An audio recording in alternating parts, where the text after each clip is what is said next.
Olá, queridos amigos, queridas amigas, que a paz de Jesus esteja com cada um de vocês. Que bom separarmos este momento para estudarmos a palavra de Deus, para fazermos uma reflexão sobre a nossa vida espiritual, o que nós devemos fazer, né? Se nós estamos assim obtendo e lendo as Escrituras e vendo os acontecimentos no mundo, que nesse momento o Espírito de Deus possa inundar seus corações, dando-lhes o devido conhecimento, entendimento e sabedoria, que todos tenham um belo dia. Vamos à lição? E hoje, domingo, 17 de maio de 2026, a lição 8 de hoje, ela tem como título Basta um Sinal. E essa lição número 8, ela é bastante importante para nós, porque fala de fé. Devido assim aos acúmulos de provas evidenciais históricas, e bastante assim proféticas, né, que nós temos, que se realizaram, né? Principalmente os sinais que Jesus colocou ali em Mateus 24, de que ele voltará, e que ele deu os sinais disso ali em Mateus 24, e tantos outros livros, tantos de Isaías, de Daniel. Com esses recursos tecnológicos que nós temos hoje, que possuímos, né? Hoje facilitou muito para nós acreditarmos em Jesus. Mas que nos tempos do Salvador, os tempos bíblicos, assim são chamados, era mais difícil realmente de crer realmente e ter fé em Jesus. Embora os discípulos pudessem ter assim Jesus face a face, né, conversar com ele, caminhar com ele, conversar e ter momentos até a sós com o Senhor, mas eles próprios discípulos, eles só foram acreditar no seu mestre Jesus, de que realmente ele era o Salvador, justamente após a sua morte. Por aí você vê a dificuldade das pessoas na época. Hoje nós temos uma vasta literatura, uma vasta tecnologia que nos facilita para nós crermos em Jesus. Talvez você já tenha ouvido dizer assim por alguém, ou você mesmo, né? De que se eu visse o mar vermelho se abrir, o maná cair do céu, ou Jesus curar um cego, eu creria. São frases assim que pessoas perguntam, né? E falam, nessa caminhada minha espiritual, eu já ouvi isto, né? E até mesmo, às vezes, nós já tenhamos pensado nisto, né? E mesmo hoje, né, diante da disposição desse vasto material sobre Jesus, nós ainda temos dúvidas sobre acreditar ou não em Cristo, né? Deveria ser mais fácil crer hoje devido justamente a toda essa tecnologia que para as pessoas dos tempos bíblicos eles não tinham. Eles não tinham nem as Sagradas Escrituras nas mãos, porque a mensagem ela era falada, né, por liderança, né, por pessoas que Deus deixou elas para passar a mensagem, como o próprio Moisés, né, e que as mensagens dos profetas, os rolos, né, os pergaminhos, eles eram vendidos assim, por exemplo, do profeta Isaías, de Jeremias, eles eram vendidos assim, e as pessoas adquiriam, mas os que tinham mais posse, né, que podiam fazer isto. Os israelitas não possuíam uma Bíblia assim completa, nem tinham uma longa história do povo de Deus para refletir sobre ela como nós temos hoje. E Moisés destacou a importância, né, de lembrar a direção e a bondade de Deus, né? Que ele fala aí em Deuteronômio capítulo 4, versículos 7 a 10, e também Deuteronômio 8, versículos 2 e 3. Diferentemente dele, nós contamos com 6.000 anos de histórias bíblicas, né, para nós aprendermos, estudarmos, se debruçar sobre ela e pesquisar, como diz lá em João capítulo 20, versículo 30, versículo 31, de toda essa vasta inspiração que Deus deu para várias pessoas consagradas, né? E cada geração, durante séculos, né, vem passando, eles vivem pedindo um sinal da existência de Deus. E a nossa não é diferente, porque muitas pessoas que elas são muito materialistas, né? Elas querem ver para crer. Mas os sinais estão em toda a nossa volta, que se cumpriram quando Jesus falou ali em Mateus 24, por exemplo, né, da vinda dele, como estaria as pessoas, né, como estaria o mundo nessa época.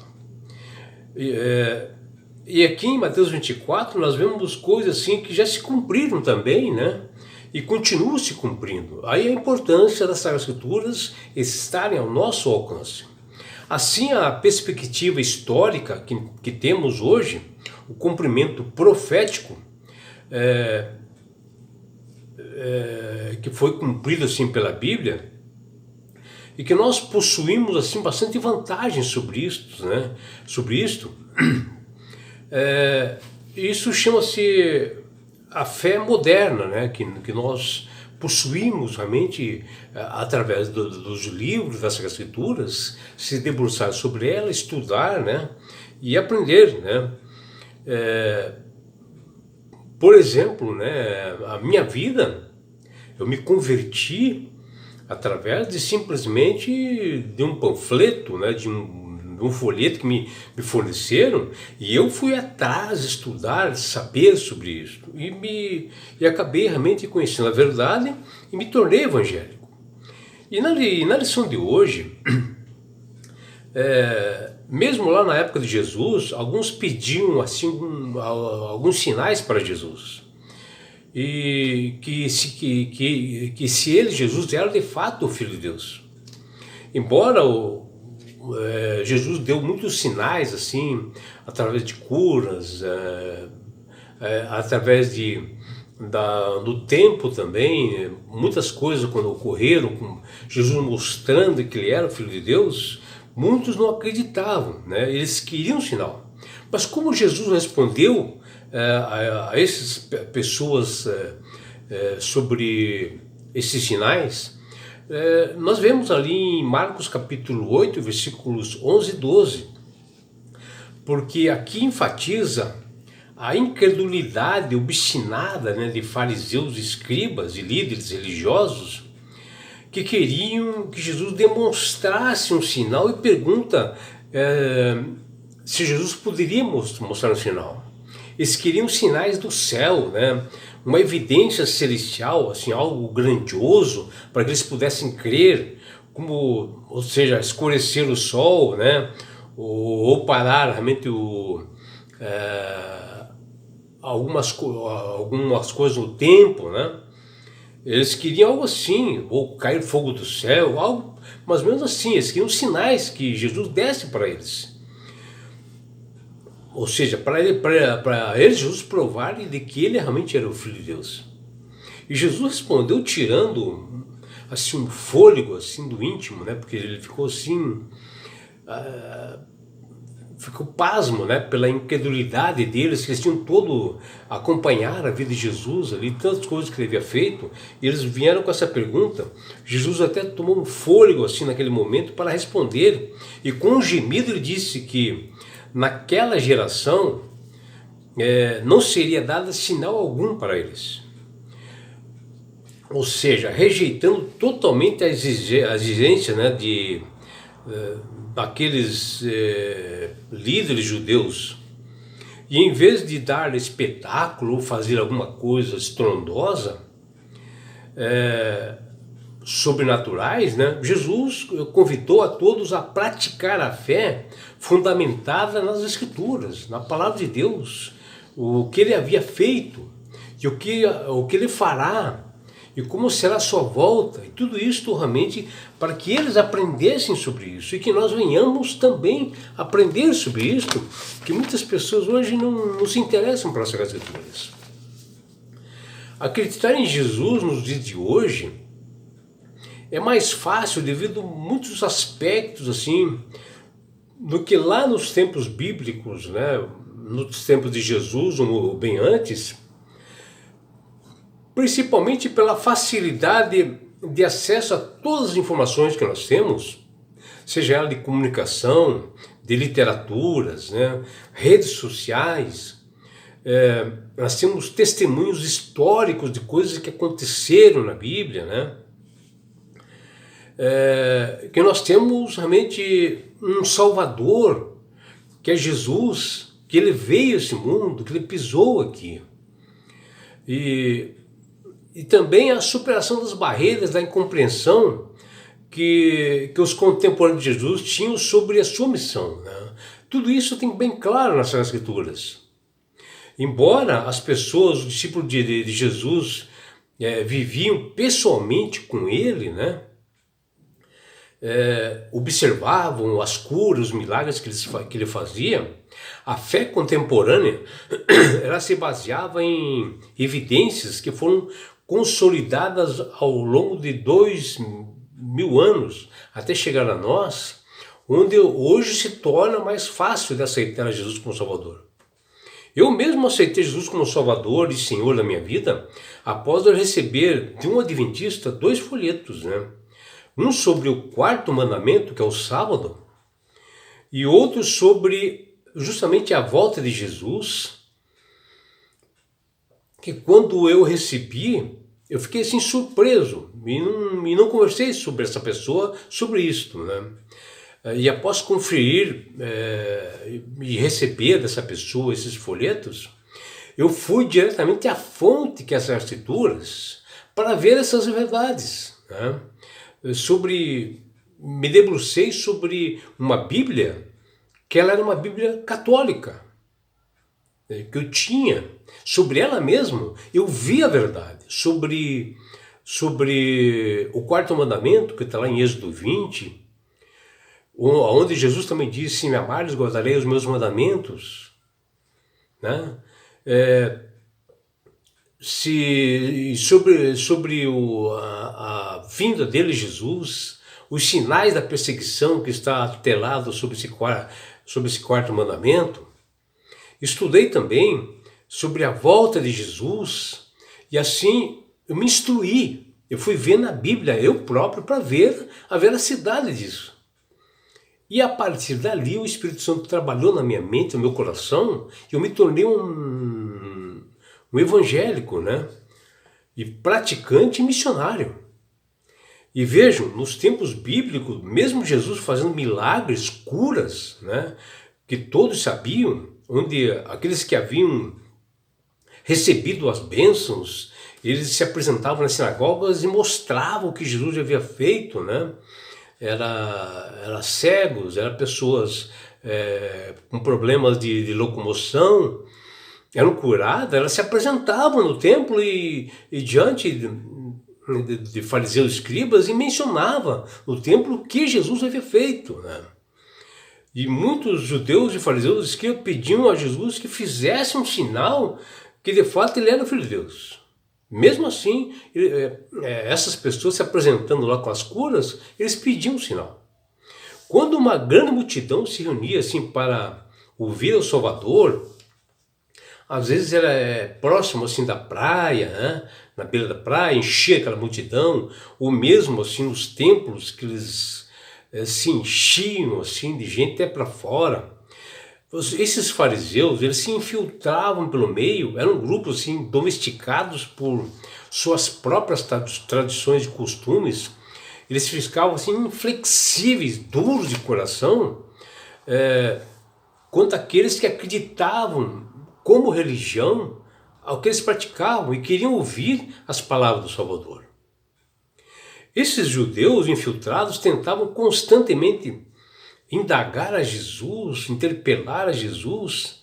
Eles não davam tréguas e vinham com perguntas maliciosas ou pedidos assim aleatórios, né? E esses fariseus e escribas, ao pedirem um sinal, que nós vemos lá em Marcos 8:11, levaram a Jesus a decepcionar com eles, com tão profunda que, se procurarmos uma palavra para isto no Novo Testamento, nós não encontramos, não acharemos em lugar algum, nem na língua grega que foi escrita a Bíblia.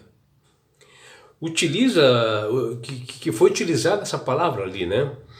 Pela profunda assim, intrepidez desses fariseus e escribas, querendo o sinal. Os líderes religiosos de seu povo na época, aqueles que deveriam instruir Israel, né, sobre o verdadeiro conhecimento da palavra de Deus, eram os mais ignorantes a respeito do que realmente importava. Não tinha assim o rico e o suficiente alimento para oferecer ao povo. Eles não tinham conhecimento realmente da palavra de Deus, porque não se debruçavam para dentro daqueles pergaminhos que eles tinham para estudar. As vidas desses fariseus, escribas e judeus não passavam de um fermento cuja influência levedava contra a influência de Jesus Cristo, né? Porque diante desse poder de Jesus, todos os argumentos daqueles judeus caíam por terra. Nos tempos bíblicos, conta a história de um eunuco, que ele era um etíope, né? Bastante rico, assim, abastado, cheio de dinheiro, que era tesoureiro da rainha Candace. Ele era um homem de alta posição ali na Etiópia, que num dia de sábado, ele foi a um culto ali em Jerusalém, e ele ficou nos fundos assim do templo, porque era obrigado, todas as pessoas que não eram judeus e de outras nações, eram obrigados a ficar no fundo ou fora da igreja, que eles ficavam ali ouvindo o sermão dali daqueles pontos ali, né?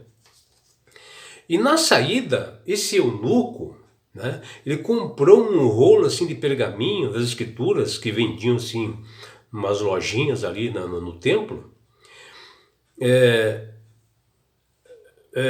E ele comprou justamente o livro de Isaías 53.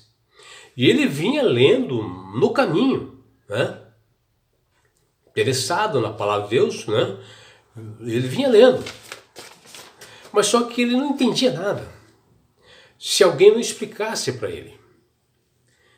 E ele vinha nessa confortável carruagem, caríssima, né? Ela cheia de ouro, as rodas tudo bem trabalhadas, ela era de couro assim por dentro, ele vinha num conforto, sim. Porém ele não entendia nada do que estava escrito ali, que ele estava lendo naquele rolo das escrituras. E o Espírito Santo atua em Filipe, que é o discípulo de Jesus, e pede e dá ordens para ele ir atrás dessa carruagem, numa estrada deserta, e explicar para o etíope, conversar com essa autoridade etíope e esclarecer para ela o que estava ali naquele livro que ela estava lendo. E Filipe alcançou a carruagem, explicou corretamente, e ali dizia no livro de Isaías 53 sobre o servo sofredor, justamente sobre Jesus. E após ter entendido perfeitamente, o eunuco, o etíope, ele pede o batismo a Filipe. Eles procuraram um rio próximo ali, e ele foi batizado por imersão ali. Veja como são as coisas, né?